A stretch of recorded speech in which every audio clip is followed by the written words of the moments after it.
Come on, get up in here. Sit your ass down. Get a drink. Pontiac. Let me check my dog.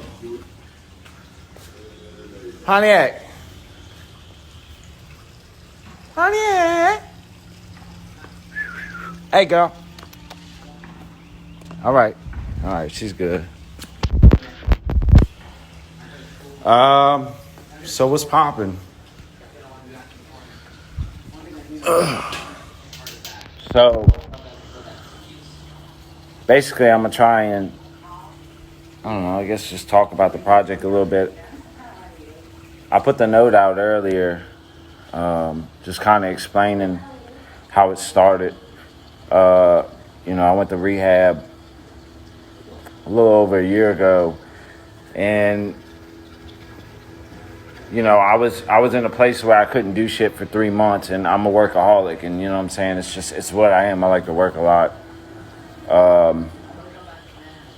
And basically when I got my own condo that I was living in by myself, I got like a small recording set up and started making shit from there. Just to see if I could even make music, because it's a scary feeling doing something. I've been a drug addict for half my life. I'm 31 years old. I started doing drugs heavily when I was like 15 years old, and then at 16 it kind of escalated when my grandfather had passed away. He was like another dad to me. So whenever that happened, I kind of went off the deep end, and doing drugs was all I knew how to do to cope with anything, good, bad. If it was good, I wanted to make it better by getting high. If it was bad, I wanted to fucking numb it up and forget about it by getting high. It's all I knew. But I appreciate. So basically what I'm getting at is it was a big jump getting sober. Getting sober was something I never ever wanted to do. As this shit, whenever me and Ruby started this shit, I was already a drug addict.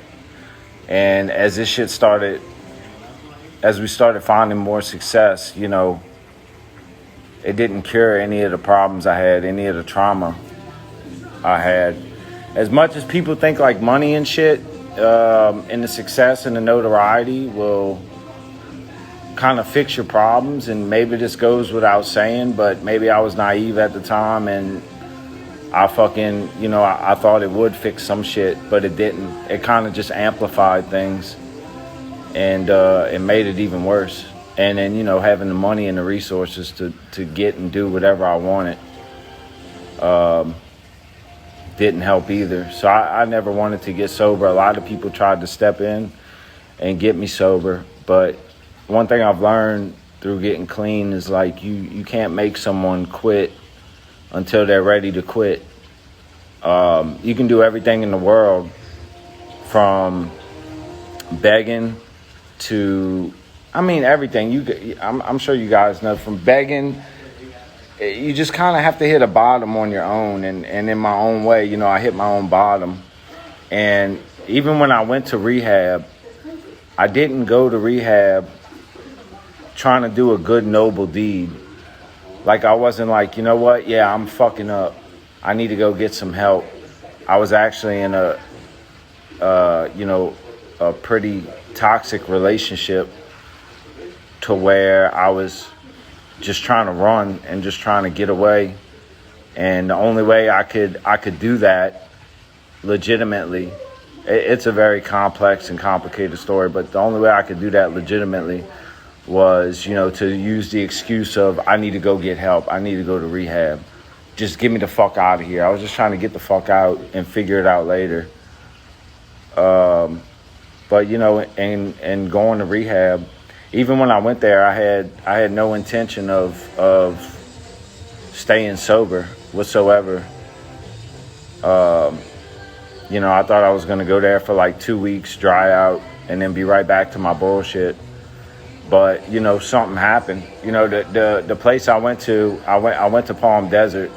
There's a bunch of facilities out there, and the place I went to was really great. The people were really great, and I don't know, man. I don't know how to explain it. It's kind of like a miracle. It's one of those things that'll make you get a cross tatted on your fucking face because it's just something happened.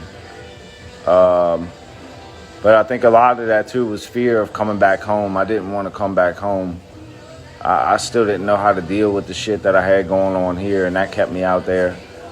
But it's kind of a blessing in disguise keeping me out there because it allowed me the time, to get myself right and shit. But, I try not to read the comments, but I'm a fucking human. I do it. You read the good, you got to read the bad. But for the most part, it's been a lot of love, man. It's been a roller coaster dropping this project with like the emotions and going through shit. Before it even dropped yesterday, I ain't gonna lie, I fucked up and I went on Reddit. Don't ever do that. And I started reading some of the comments from the people that had, already gotten it over there, and some of the people were saying bad shit and whatever. I mean, it's their opinion, but it just made me go from here to like fucking, and I was like, fuck, am I doing the right thing by doing this? Blah, blah, just some fear bullshit. One thing about fear, hey, remember this, one thing about fear is not real. That shit ain't real. That shit is an illusion.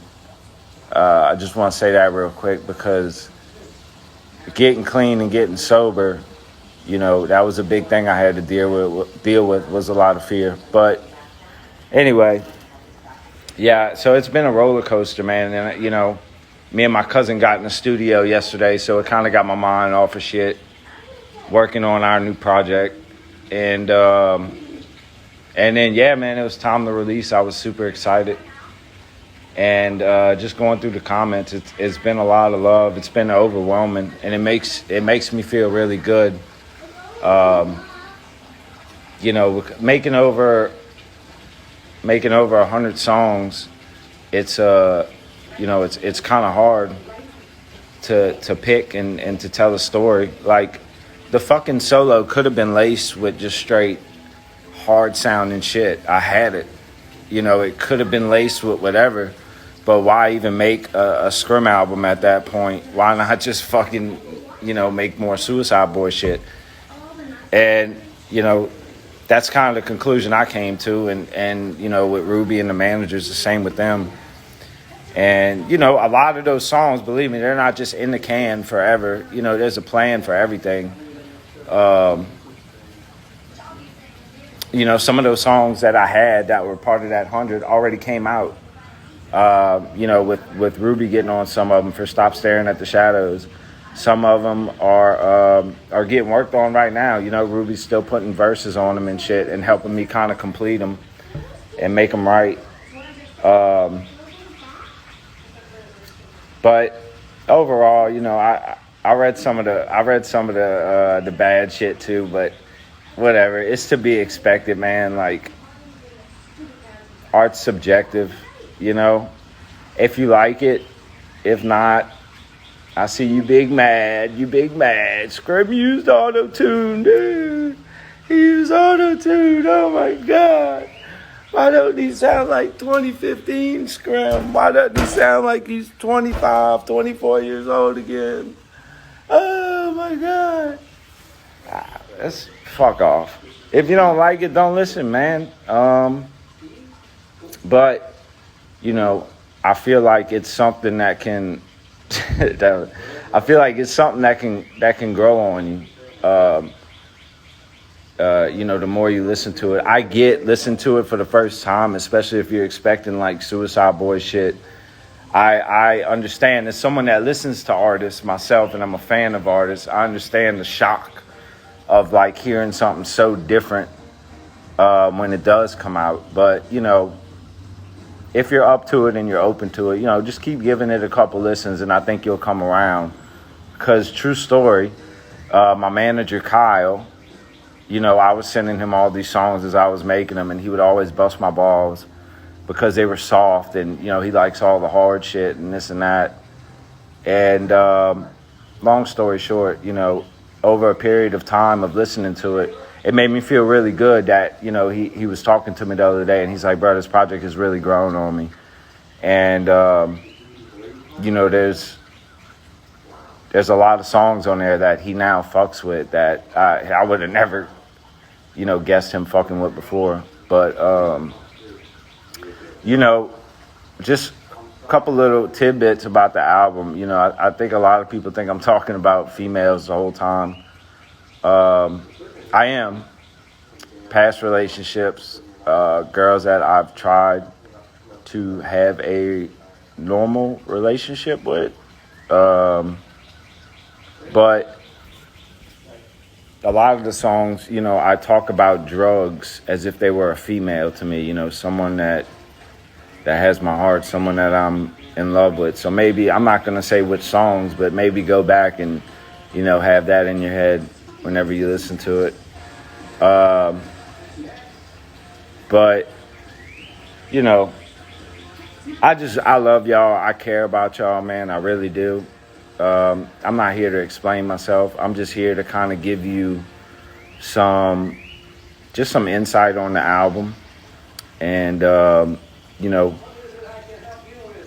I mean, dude, it would take me all day to sit here and to go into detail of what I've been through the past year. Seriously. I know I'm kind of giving you a concise version, the cliff notes of it. But, I just wanted to give you a little something to the album. And I honestly, now that I've done live a couple times, I fucking enjoy talking to y'all on here. It's dope, just like when we're at the shows and shit, I enjoy talking to y'all at the shows. Let me try and read this shit.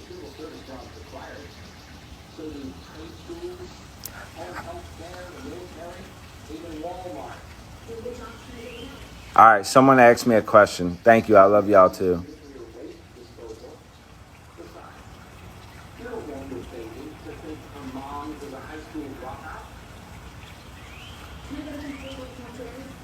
Questions, concerns, comments.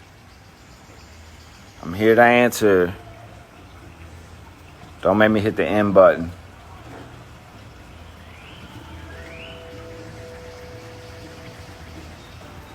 Y'all. Fuck you, Dana. Dana. Yeah, y'all know what's coming out. I mean, we've given enough hints. Yeah, of course, Ruby got one coming out. DNS 3. We're always working. As quiet as we are, we're always working. So it's going to be a good year. Especially, we don't know if we're going to be able to tour this year with everything going on. So with that being said, that just gives us more time to kind of lock in the studio. What's your favorite on the album? Oh, fuck.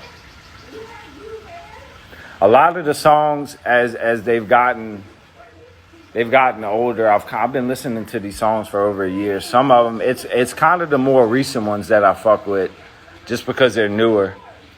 Because, I made songs in Cali. I made songs when we were on tour. I made songs when I got back to Louisiana. Nightmare from the North Side. I mean, that goes without saying. Definitely Feel It Too. It's too much. Feel It Too is too much. Because that was the third song I had made. Like, I had made the first song ever when I got in the condo. That's going to be used for SB. I'll say that. I made the second song that's in the trash. And then the third song I made was Feel It Too. And, that was a real raw time for me. With everything I was talking about. It was a very organic song. That's why it's really simple. I tried adding and doing different things to it, but it just kind of took away from the feel of it.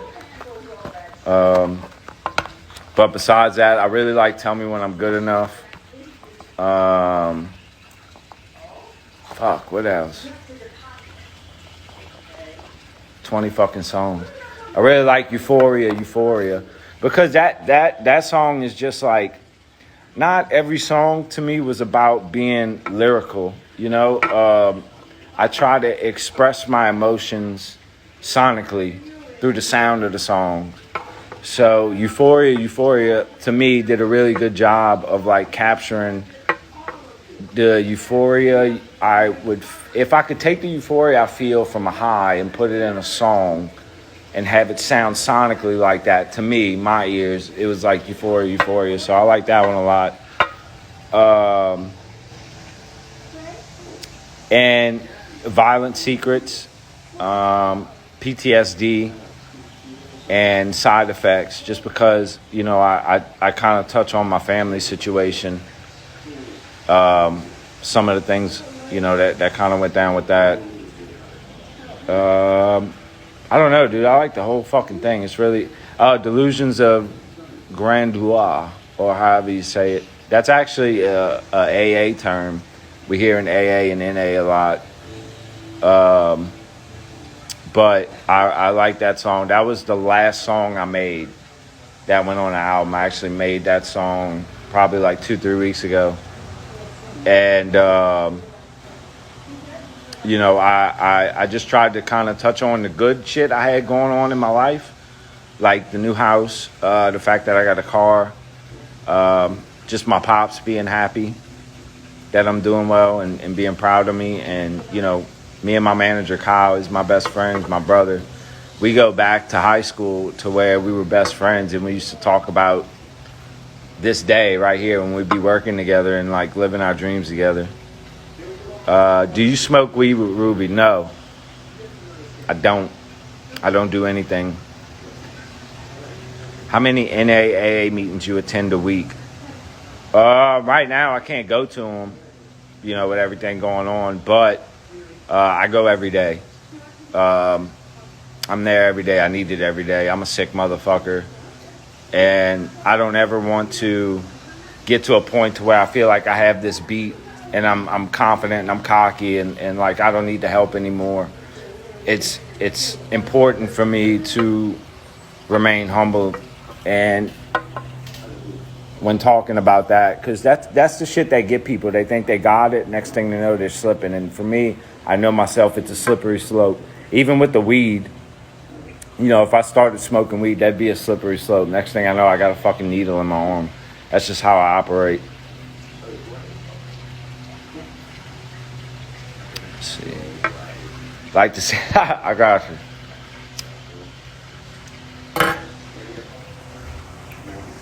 A couple more, and I'm out. Will Forget It ever drop? I don't know. We'll keep you guessing. How did I start rapping? All right. I used to DJ. I started DJing when I was 13. When I was 19, I got into producing and shit and figuring out how to, you know, mix and do all that shit. And because I never wanted to be a rapper. I had time when I was working at the furniture store. I had like downtime on my off days where I'd fuck around and like I put out a couple of mixtapes. Y'all probably heard them, like Narcotics Anonymous and Drug Flow and shit. I was just fucking around. So long story short, Ruby hits me up and he's like, "Hey bro, you're kind of sick at rapping." And I'm like, fuck you. You know, I'm not going to be another white rapper out here trying to make it and blah, blah, blah, blah, blah. I just thought it was corny. It was cheesy. I wasn't fucking with it. But, you know, he was the driving force behind getting me to rap. You know, he kept pushing me to do it and pushing me to do it. He's a pretty hard-headed, stubborn person like myself and won't take no for an answer. And then from there, you know, he asked to shoot a music video to Chopper Season. And we did that, and then, you know, the rest is history. So I never planned on rapping. I never wanted to rap. So thank Ruby for that.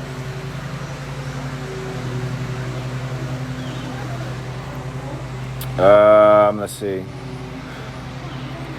Favorite rapper besides Lil Wayne, 3-6. All the old Memphis stuff. Kingpin, Skinny Pimp. All the old Memphis guys. Shout out to them. Right now, T-Pain, of course, like back in the day. He's what made me like fall in love with autotune. As much as me and Ruby don't use autotune, I love autotune.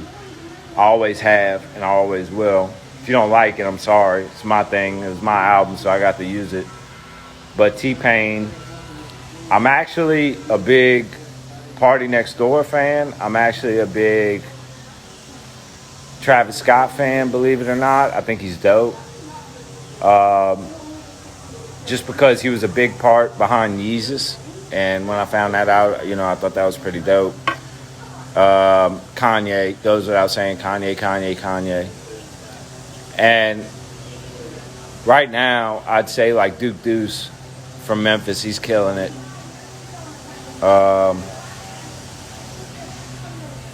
Let's see. One more and I'm out.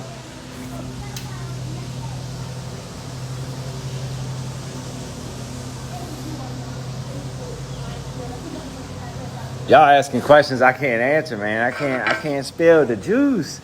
I can't let y'all know this shit. If I let you know this shit, there's nothing to be excited about. Well, there is something to be excited about, but you know what the fuck I'm saying. We don't like to spill the secrets. One thing about this album, and then I'm gonna hang this bitch up, is I like the fact that it's having a polarizing effect right now. To me, that's a good sign. People love it or people hate it. That's a really good sign. I don't see too many in-betweens. And that's something that makes me feel good about it. Because I remember when Kanye dropped 808s and Heartbreaks. And I fell in love with that album. But, a lot of people hated on that album. And this goddamn weed eating. And I fell in love with that album. But, and I also like the story behind it. Kanye's mother had just died and all that shit. And he was really going through it. And he just kind of disappeared to Hawaii and made that. And with the auto-tune, man, the auto-tune for me isn't necessarily trying to correct my vocals or anything like that. I'm trying to use it as an instrument more so to express pain or different things like that. But I think I've said enough on this bitch. I'm probably going to get a call from my managers and shit. Yeah, Sig's inside. I bought the house. Telling me I'm spilling too much. But look, man, I love y'all. I really appreciate y'all. And the support, it means a lot to me. Like I said, it's been a roller coaster. With the emotions with this shit, it's really personal. I feel like I really, took a big chance here by stepping out and, doing this shit without Ruby. Doing this shit with Ruby makes things a whole lot easier, man. He's my other half. So this was definitely a challenge, but I'm really glad y'all appreciate it. I'm glad for the love. I'm glad for the hate. Either way, you fucking listening. But y'all be safe out there, man, and we'll do this shit soon. Peace.